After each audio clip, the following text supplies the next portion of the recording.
Halo sahabat Merdeka, berjumpa dengan saya Lulu Handayani dalam Top News Kamis 21 Mei 2025.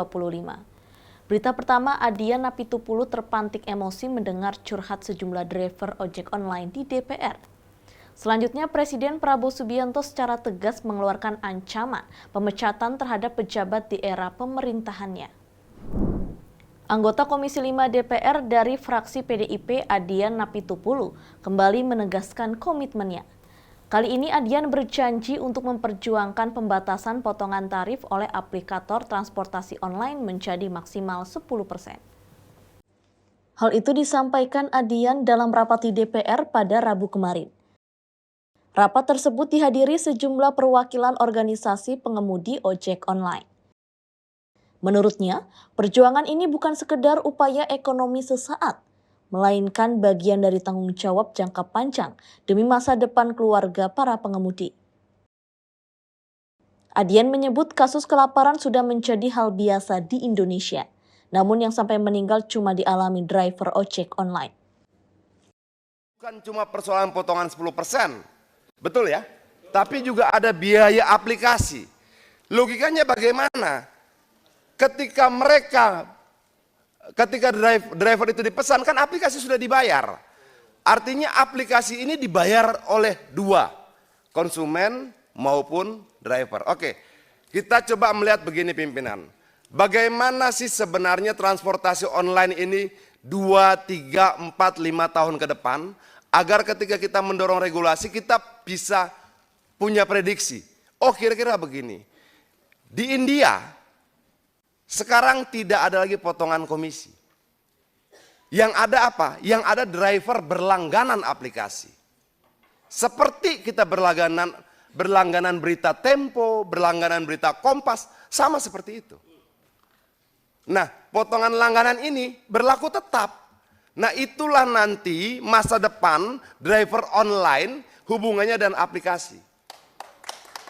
Sangat logis, tapi saya tidak mau, kita bisa diskusi panjang soal itu tentang masa depan driver online dan transportasi online. Tapi saya mau masuk kemari, coba dibuka lagi yang tadi.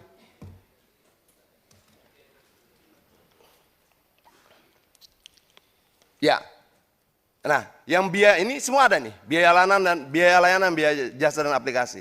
Ini langsung ini langsung ke aplikator.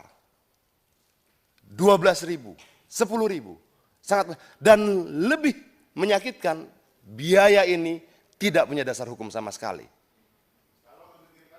Kita bisa perdebatkan tentang 15%, 5%. Ada KP-nya. Seburuk-buruknya KP dia dasar hukum. Ini nggak ada. Dan negara ini biarkan ini terjadi bertahun-tahun. Ini aneh menurut saya. Kita sepertinya hidup bernegara tanpa negara. Presiden Prabowo Subianto membuka pameran energi minyak bumi di Tangerang Selatan pada Rabu kemarin. Prabowo menyindir banyak pejabat yang membuat regulasi semakin rumit.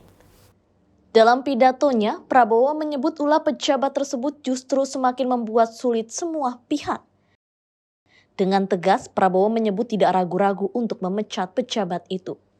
Saya ulangi, sederhanakan regulasi.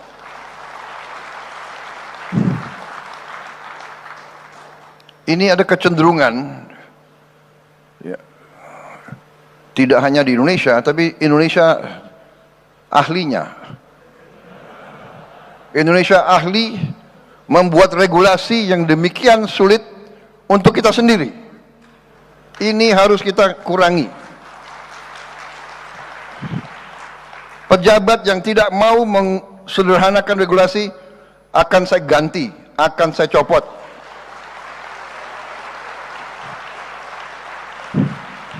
Banyak anak-anak muda yang nunggu diberi kesempatan.